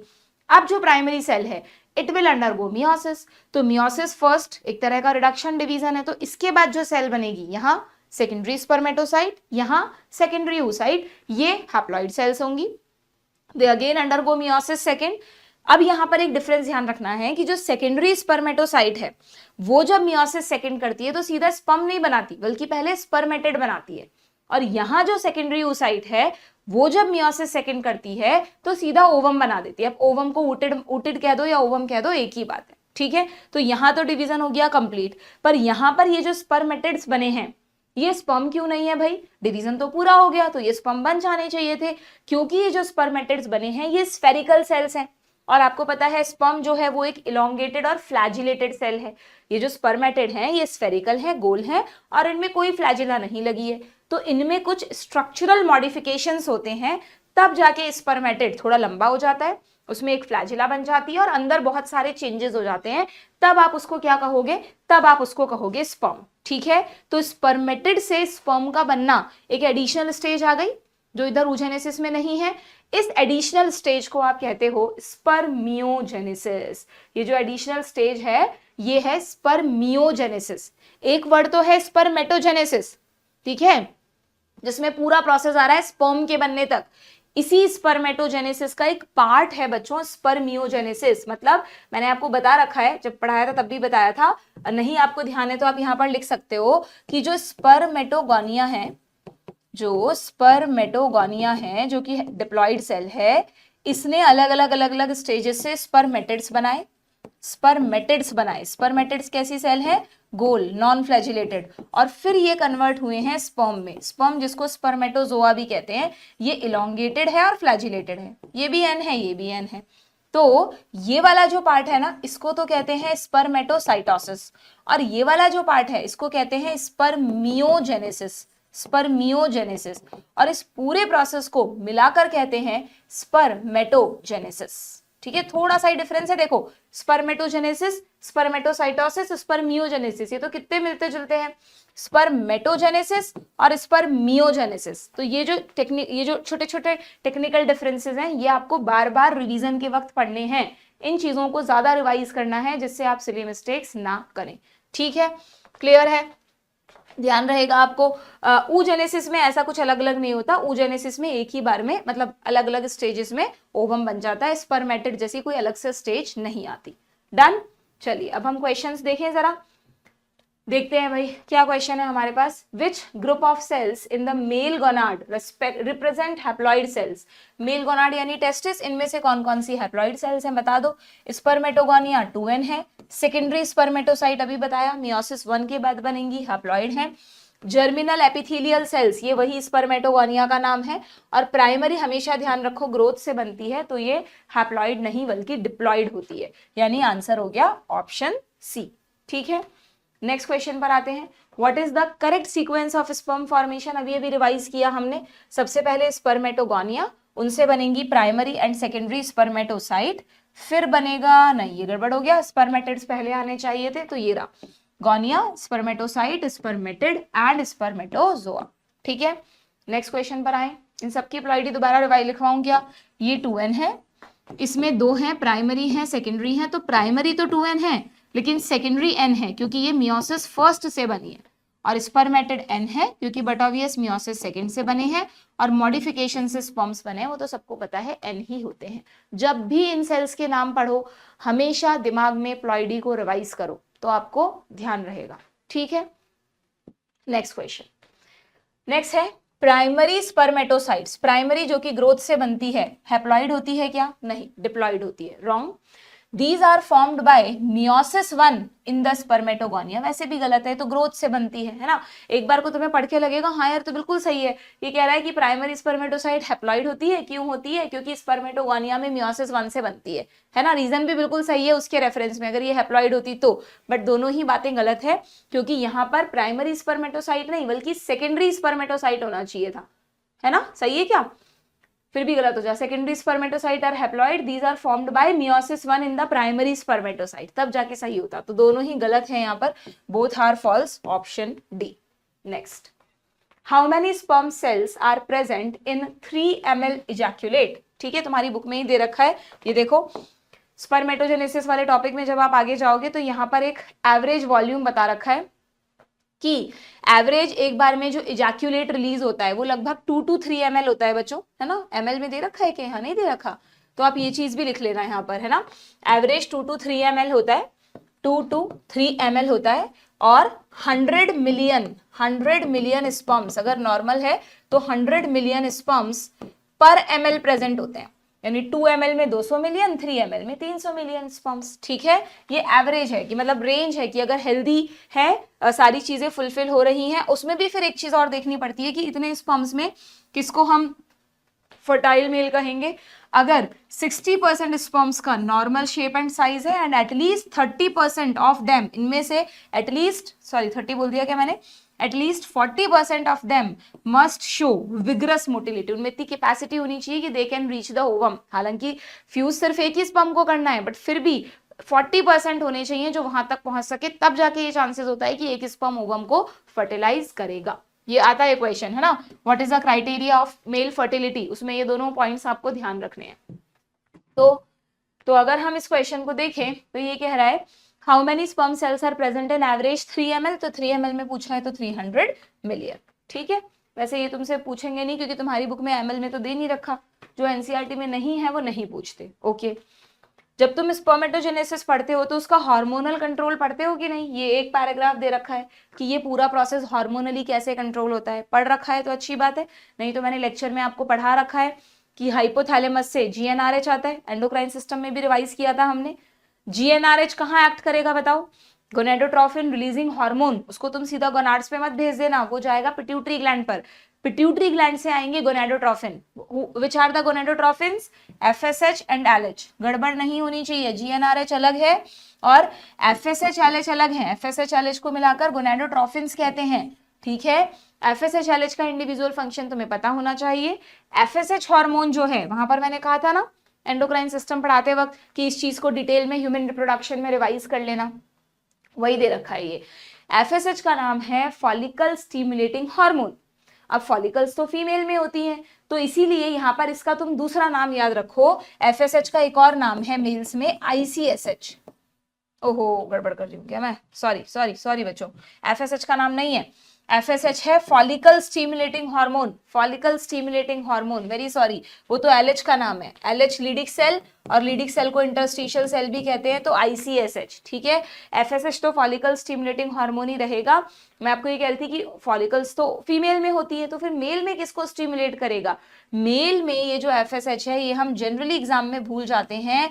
It act on Sertoli cells. सोचो, इसके रिसेप्टर सर्टोली सेल्स पर होते हैं बच्चों, और ये देखो लिखा है it act on the Sertoli cell, और सर्टोली सेल्स को स्टिमुलेट करता है। तुम्हारे कोर्स में सर्टोली सेल्स का एक ही फंक्शन है कि वो नरिशमेंट करती हैं, बट सर्टोली सेल्स के और भी कई फंक्शंस होते हैं। वो अलग अलग तरह के हार्मोन्स रिलीज करती हैं, केमिकल्स रिलीज करती हैं। एक हार्मोन है सर्टोली सेल्स का इनहिबिन, जो इस पूरे प्रोसेस को लास्ट में नेगेटिवली स्टिमुलेट करेगा, ठीक है। तो बहुत सारे फंक्शन है। तो एफएसएच जब सर्टोली सेल्स पर एक्ट करता है तो उनसे कुछ ऐसा सिक्रीट होता है जिससे स्पर्म फॉर्मेशन स्टार्ट होता है। स्पर्म फॉर्मेशन नहीं करना, स्पर्म फॉर्मेशन तो स्पर्मेटोगोनिया को करना है, पर स्पर्मेटोगोनिया को सिग्नल कब मिलेगा? जब एंड्रोजन्स आएंगे, टेस्टोस्टेरॉन आएगा। टेस्टोस्टेरॉन कहाँ से आएगा? एलएच लीडिक सेल से आएगा। बट लीडिक सेल से जब टेस्टोस्टेरॉन आएगा ना, तो वो स्पर्मेटोगोनिया को तब स्टिमुलेट कर पाएगा जब सर्टोली सेल्स एबीपी को उसके पास भेजेंगी। एंड्रोजन बाइंडिंग प्रोटीन एक होता है, तुम्हें डिटेल में नहीं जाना, ठीक है। बस तुम तो इतना याद रखो कि yes, Sertoli cells has important role in spermiogenesis. पहले मेटोजेनेसिस में भी होता है और एज वेल एज स्पर्मियोजेनेसिस में भी होता है, ठीक है। क्लियर है? ध्यान रहेगा। तो हार्मोन्स ने कहाँ कहाँ एक्ट किया? एफएसएच ने सर्टोली सेल्स पे एक्ट किया, और जो एलएच है जिसका मेल्स में एक और नाम है, इसका नाम एलएच की फुल फॉर्म पता है क्या है? ल्यूटिनाइजिंग हार्मोन, यानी ये ल्यूटिन पिगमेंट्स को, कॉर्पस ल्यूटियम को बनाता है। तो कॉर्पस ल्यूटियम तो मेल में, फीमेल में होती है, तो मेल में इसका काम क्या है? मेल में इसका काम लीडिक सेल्स को स्टिमुलेट करना है। एल फॉर लीडिक भी होता है ना, तो तुम एल फॉर लीडिक याद रखो। पर इनका एक और नाम है इस हार्मोन का आईसीएसएच, क्योंकि लीडिक सेल का दूसरा नाम क्या है? Interstitial cell. जैसे जैसे मैं बोल रही हूँ चीजें याद आ रही है ना तुमको? मतलब मैं इसलिए बोलती हूँ बार बार ये चीजें कि तुम्हारे दिमाग में क्लिक कर रहा है कि नहीं। अभी भी तुम सोच रहे हो इंटरस्टिशियल सेल सर्टोली सेल तो नहीं है, या लीडिक सेल क्या थी, सर्टोली सेल क्या थी, तो मतलब कंफ्यूज हो। अभी कॉन्सेप्ट क्लियर रख के क्वेश्चन करो, एकदम दिमाग को खोल के, है ना, कोरिलेट करके क्वेश्चंस करो, तब होंगे तुमसे क्वेश्चंस, ठीक है। एलएच क्या सिक्रीट करेगा? टेस्टोस्टेरॉन। टेस्टोस्टेरॉन यानी एंड्रोजन कहाँ जाएगा? स्पर्मेटोगोनिया के पास, और स्पर्म्स का फॉर्मेशन करवाएगा। डन। तो ये क्वेश्चन पूछ रहा है FSH in male stimulate the Leydig cell? नहीं। Induce the appearance of secondary sexual characters? हाँ, ये तो एक काम है इसका। इंड्यूस द, नहीं सॉरी, ये तो उसका काम है बच्चों। सेकेंडरी सेक्सुअल कैरेक्टर्स को कंट्रोल करना किसका काम है? एंड्रोजन यानी टेस्टोस्टेरॉन का। ये गलत है। Act on Sertoli cells, act on Sertoli cells exactly, that help in spermiogenesis. जो लास्ट वाला पार्ट होता है ना, स्पर्मेटिड्स का स्पर्म में बदलना, that is regulated by Sertoli cells, ठीक है। एंड देन क्या इसी हार्मोन को आईसीएसएच कहते हैं? नहीं। तो इसका आंसर हो गया option C. Done. Next question पर आए। Match the column type question है। Yes, very important, very favourite question of examiners. ये स्पर्म के स्ट्रक्चर पे बहुत फ्रिक्वेंटली क्वेश्चंस आते हैं। बोर्ड्स की जो तैयारी कर रहे हैं वो बच्चे भी ध्यान रखें। स्पर्म का डायग्राम भी बनाने के लिए आ सकता है, इसकी डिटेल्स भी पूछी जा सकती है आपसे, ठीक है। अच्छे से प्रैक्टिस करके जाएं। मैंने पढ़ रखा है लेक्चर में, सबको पता है। स्पर्म में ये हेड है, ये छोटी सी नेक है, ये मिडिल पीस है, और ये टेल है। टेल एक्चुअली फ्लैजिला की बनी है। फ्लैजिला का ओरिजिन यहाँ नेक में प्रेजेंट एक सेंट्रियोल से हो रहा है। पेयर ऑफ सेंट्रियोल प्रेजेंट होता है नेक में, प्रॉक्सिमल और डिस्टल, ठीक है। ये पूरी फ्लैजिला जा रही है, बीच में से दिख रही है आपको फ्लैजिला। हेड में जेनेटिक इंफॉर्मेशन है in the form of nucleus, उसके जस्ट ऊपर एंजाइम फिल्ड पार्ट है एक्रोसोम, जो गोल्जी बॉडी का मॉडिफिकेशन है। कौन से एंजाइम्स होते हैं इस एक्रोसोम में बताओ? Sperm licence. स्पर्म लाइसेंस का मतलब स्पर्म को लाइसिस करने वाले नहीं, स्पर्म लाइसेंस का मतलब स्पर्म से निकलने वाले और ओवा की वॉल को लाइसिस करने वाले, ठीक है, जिसमें होते हैं इनको एक्रोसोमल एंजाइम्स भी बोल देते हैं। इसमें जोना लाइसेंस होता है, हाइल्यूरोनिडेज होता है, वो सब हमने फर्टिलाइजेशन में डिटेल में पढ़ रखा है, ठीक है, क्लियर। प्लाज्मा मेम्ब्रेन तो पूरे स्पर्म के चारों तरफ होगी भाई, सेल ही तो है स्पर्म, तो सेल के अराउंड प्लाज्मा मेम्ब्रेन तो होगी ही होगी। ये खूब सारे माइटोकॉन्ड्रिया हैं, बहुत बार क्वेश्चन आया है कि which part of sperm act as energy source, तो माइटोकॉन्ड्रिया कहाँ है? मिडिल पीस में। Which part of sperm is responsible for motility, तो tail. Which part of sperm has genetic information, तो न्यूक्लियस, ठीक है। किसी भी तरह से क्वेश्चन आ जाए पता होना चाहिए। देख लेते हैं भाई, हेड को किससे मैच करें? हेड को मैच कर देते हैं जेनेटिक मटेरियल से, मिडिल पीस को एनर्जी से, एक्रोसोम को एंजाइम से, टेल को मोटिलिटी से। Very simple.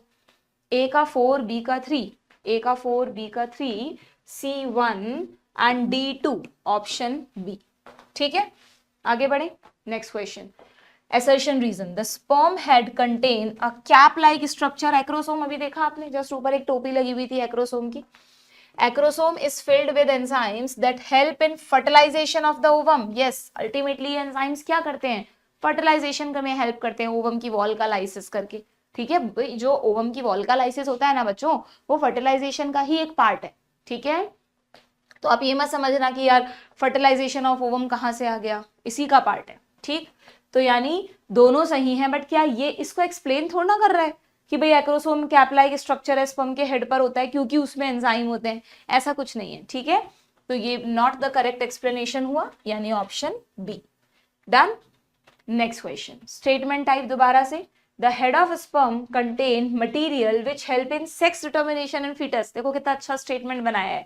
ये कह रहा है कि स्पर्म हेड में एक ऐसा मटेरियल होता है जो आगे जाकर फीटस का सेक्स डिटर्मिनेशन करेगा। बिल्कुल, फीटस का सेक्स डिटर्मिनेशन कैसे होता है? एक्स एक्स है या एक्स वाई है, बॉय है या गर्ल है, तो वो कैसे पता चलेगा कि स्पर्म के न्यूक्लियस में कौन सा क्रोमोसोम आया है, एक्स आया है कि वाई आया है, और न्यूक्लियस कहाँ है? हेड में है, तो बिल्कुल ठीक है ना। कहाँ से कहाँ कोरिलेट किया है देखो। Then the function of mitochondria in sperm is to provide energy for the movement of sperm. ये भी बिल्कुल ठीक है, यानी कि दोनों यहाँ पर करेक्ट स्टेटमेंट्स हैं, option D. Clear. Next question, which statement about oogenesis is false. अब oogenesis के क्वेश्चंस आ गए क्या? मैं क्या सोच रही हूँ कि oogenesis और मेंस्ट्रुअल साइकिल के जो क्वेश्चंस है ना, वो हम कल करें एक साथ, क्योंकि oogenesis की जो स्टेजेस हैं वो मेंस्ट्रुअल साइकिल के साथ रिलेटेड है। यस, फिर इसके ज्यादा हो जाएंगे, सेशन ज्यादा लंबा हो जाएगा, ठीक है। तो ये हमने स्पर्मेटोजेनेसिस और स्पर्म के स्ट्रक्चर तक का पार्ट कर लिया है। यहाँ पर लास्ट में एक और अच्छा एक चीज और रह गई, एक मिनट, यहाँ पर इस पे भी एक क्वेश्चन आया था, स्पर्मिएशन। इस पे बहुत इश्यूज भी हुए थे, यहाँ पे एक गलती थी, देखिए लेटेस्ट एडिशन ने सही कराई क्या। इसमें लिखा है after spermiogenesis sperm head become embedded in Sertoli cell, बिल्कुल ठीक है, and are finally released from the seminiferous tubule by the process called spermiation. Spermiation actually में क्या होता है बच्चों कि स्पर्मिएशन का मतलब होता है कि जो टेस्टिस है उसमें आपको पता है सेमिनिफेरस ट्यूब्यूल में स्पर्म्स बन रहे हैं। थोड़ा सा डायग्रामेटिकली बता देती हूँ।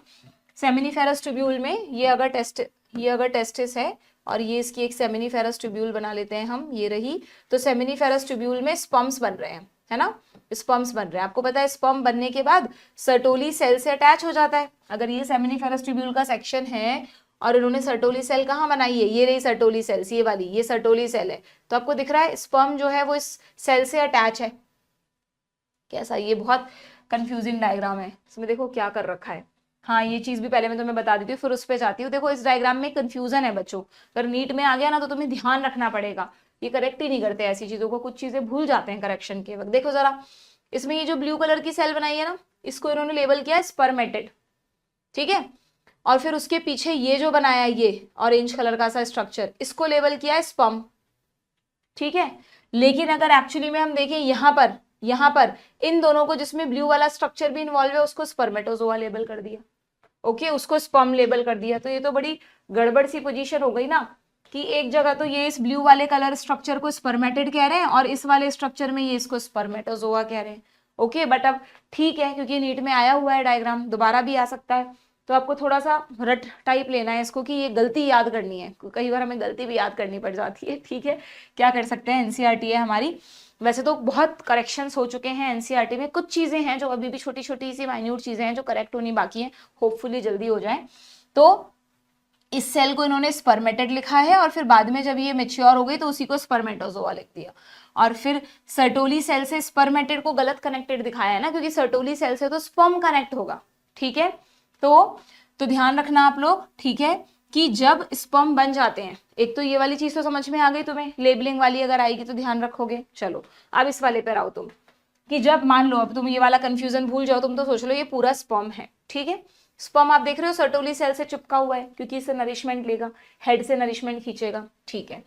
अब स्पर्म जब सर्टोली सेल से नरिशमेंट लेता जाता है, थोड़ा बहुत मेच्योर होता है, वैसे मेन मैच्योरेशन तो कहाँ होगा, एपिडिडाइमिस में। तो क्या होता है, जब इसका बाहर निकलने का टाइम आता है, सेमिनिफेरस ट्यूब्यूल से बाहर निकलेगा क्या, ये रेटेटेस्टिस में आएगा क्या, तो जब ये सेमिनिफेरस ट्यूब्यूल से बाहर निकलने का टाइम आता है तो पहले सर्टोली सेल्स को छोड़ देता है, और जो ल्यूमेन है ना, ल्यूमेन किसका, सेमिनिफेरस ट्यूब्यूल का ल्यूमेन, उसमें रिलीज हो जाता है। मतलब ये सारे स्पर्म सर्टोली सेल को छोड़कर यहां ल्यूमेन में आ जाते हैं। इस रिलीज को स्पर्मिएशन बोलते हैं।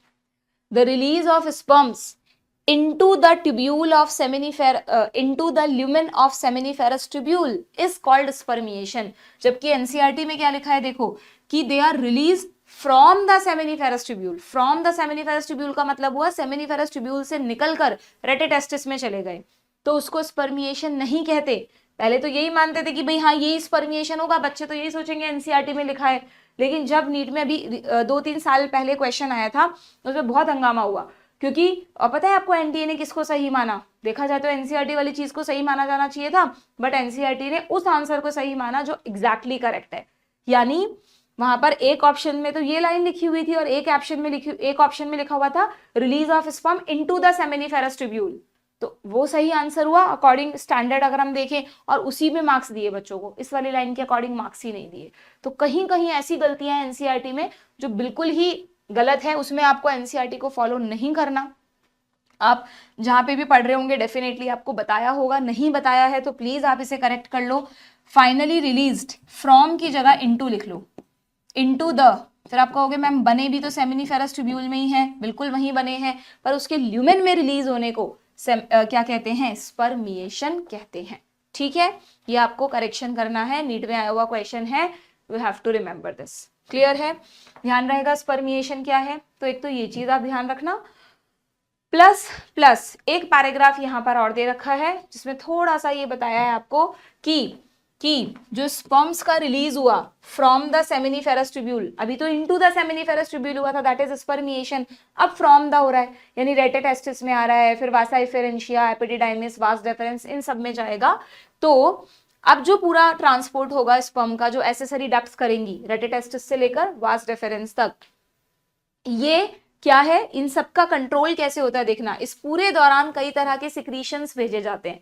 हमें लगेगा कि यार सिक्रीशंस तो सिर्फ वहां आएंगे जब सेमिनल वेसिकल अपना सिक्रीशन करेगा वास डेफरेंस के लास्ट पार्ट में, बट नहीं। डू रिमेंबर, आपको ध्यान है मैंने आपको बताया था एनिमल टिश्यूज में 11th में कि जो हमारी म्यूकस ग्लैंड्स हैं, गोबलेट सेल्स हैं, वो हमारी बॉडी के 3 ट्रैक्स में है। एक हमारे रेस्पिरेटरी ट्रैक में है, एक हमारे डाइजेस्टिव ट्रैक में है, और एक हमारे रिप्रोडक्टिव ट्रैक में भी है। तो रिप्रोडक्टिव ट्रैक में म्यूकस सेल्स कहाँ है, हमने तो कहीं पढ़ी ही नहीं, क्योंकि हमें एनसीईआरटी में दे नहीं रखी। बट पूरे male and female reproductive system में जो लेयर्स हैं इंटरनल, उनमें म्यूकस सेल्स यानी गोबलेट सेल्स प्रेजेंट हैं, डू रिमेंबर। तो एपिडिडाइमिस में, वास डेफरेंस में, वासा इफेरेंशिया में, हर जगह है, तो वो लगातार म्यूकस सिक्रीट कर रही हैं। एक्चुअली स्पर्म्स में अभी मोटिलिटी नहीं आई बच्चों, ऐसा नहीं कि स्पर्म बन के तैयार हुआ और अपने आप अभी से मूव करना शुरू कर देंगे। अभी तो स्पर्म्स इमोबाइल रहते हैं, अपनी एनर्जी बचा कर रखते हैं। ये जो सिक्रीशंस होते हैं ना इतने सारे, वो सिक्रीशंस जब आगे की तरफ जाते हैं तब स्पर्म्स को धक्का लगता है। तो स्पर्म्स पैसिवली मोटाइल हैं, जब तक स्पर्म फीमेल ट्रैक में नहीं पहुंच जाता तब तक स्पर्म्स को धक्का मार मार के बाहर निकाला जाता है। स्पर्म्स अपनी एनर्जी वेस्ट नहीं करते, कैसे धक्का मार के निकाला जाता है, एक तरह से सिक्रीशंस जो हैं, एपिडिडाइमिस में भी म्यूकस है, वास डेफरेंस में भी है, फिर बाद में तो सेमिनल वेसाइकल और प्रोस्टेट का सिक्रीशन भी आ गया। और आगे कैसे बढ़ रहा है ये सिक्रीशन, तुम इमेजिन करो, एपिडिडाइमिस के बाद वास डेफरेंस तो ऊपर की तरफ जा रही है, तो उसमें फिर सिक्रीशन आगे कैसे बढ़ रहा है, तो वास डेफरेंस की जो वॉल है उसमें मसल्स भी होती हैं, तो वो मस्क्यूलर कॉन्ट्रैक्शंस उसको धक्का लगा लगा के ऊपर ले जाते हैं। थोड़ी डिटेल की बातें हैं, कोर्स में नहीं है तुम्हारे, बट थोड़ा सा पता होना चाहिए चीजों को समझने के लिए, ठीक है, क्लियर। तो ये सभी सिक्रीशंस किसके लिए जरूरी है, देखो ये स्पर्म्स को मैच्योर करवाते हैं, इनमें कुछ ऐसे केमिकल्स होते हैं जो स्पर्म्स को मैच्योर करवाते हैं, प्लस इन्हीं से स्पर्म्स की मोटिलिटी है। कहीं तुम सोचने लगो कि यार स्पर्म्स की मोटिलिटी तो फ्लैजिला से होनी चाहिए, इनसे कहां से हो गई, तो बिल्कुल जब तक स्पर्म मेल ट्रैक में है तब तक वो खुद की एनर्जी वेस्ट नहीं करते, बल्कि सिक्रीशंस से उनको धक्का लगाकर सही जगह तक ले जाया जाता है। फिर बाद में इजैक्यूलेटेड डक्ट से जब इजैक्यूलेशन के दौरान जब रिलीज होते हैं, या यूं समझ लो इंसेमिनेशन के दौरान जब फीमेल ट्रैक में जाएंगे, तब स्पर्म्स अपनी एनर्जी खर्च करते हैं टू रीच टू ओवम, ठीक है, क्लियर। तो ये आपको एक स्पेशल पॉइंट है जो ध्यान रखना है, क्लियर है। एंड इसी ये जो पूरा फ्लूइड बनता है इसी को सीमेन कहते हैं, व्हाइट फ्लूइड दैट इज सीमेन। इसको आप सीरम के साथ मिक्स नहीं करेंगे, है ना, एक टर्म पढ़ी थी हमने उसमें सर्कुलेटरी सिस्टम में, याद है किसी को, सीरम, क्या था सीरम, कि जब हमें चोट लगती है, ब्लीडिंग होने लगती है और फिर क्लॉट बन जाता है, तो क्लॉट बनने के बाद थोड़ा बहुत प्लाज्मा ऊज आउट करता है विदाउट क्लॉटिंग फैक्टर्स, उसको कहते हैं सीरम, ठीक है। तो सीमेन एंड सीरम अलग अलग है, डू रिमेंबर। एक सीबम भी होता है, जो हमारे ऑयल ग्लैंड है, सेबेशियस ग्लैंड्स, वो सीबम सिक्रीट करती हैं, अलग अलग टर्म्स हैं। और हाँ, एक लाइन और, एंड्रोजन यानी टेस्टोस्टेरोन के फंक्शंस तुम्हें पता है, एंडोक्राइन सिस्टम में तुम रिवाइज कर चुके हो, बहुत सारे फंक्शंस करता है अलग अलग मेल में। एक फंक्शन इस हार्मोन का ये भी है कि ये जितने भी हमारी एसेसरी डक्ट्स पढ़ी ना हमने, ये चारों, इनको और जो हमारी ग्लैंड्स पढ़ी हमने, इनको सबको मेंटेन करता है। इन सबके फंक्शंस को मेंटेन करना भी टेस्टोस्टेरोन का ही फंक्शन है।